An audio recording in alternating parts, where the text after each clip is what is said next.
tyre फटन ना बाकी भी टायर फटने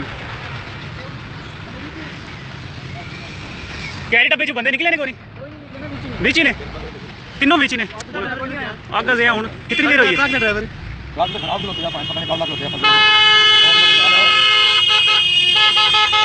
हाईवे वाले फोन किया किसी ने वो मेरा ख्याल टायर जो ना वो ट्रक तो खराब खलोते पूरा मेरा हाल गड्डी छड़ी होनी है उन्हें क्या मैं थलू कट लवा वो तो पहले तो खराब खलोते हैं मैं हूँ गुजरे इतों 3 बंदे ने बिच हाईवे वाले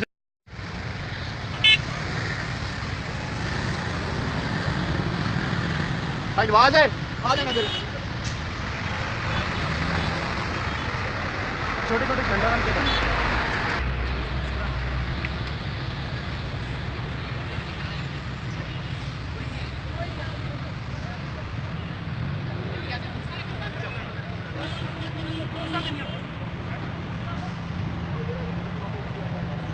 के झंडा लगा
उस्ताद जी होने के फायदा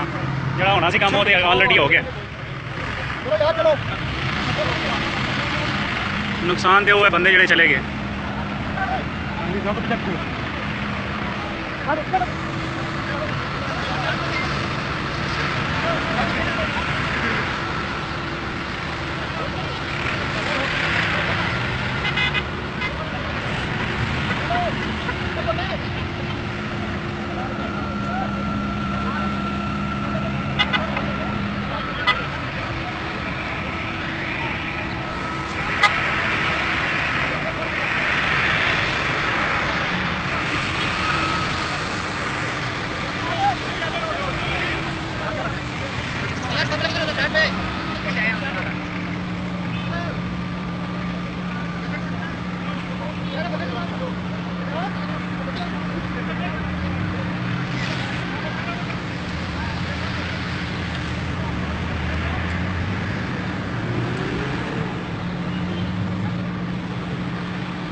और अद्धे पौने घंटे बाद जनाब आग बुझ गई है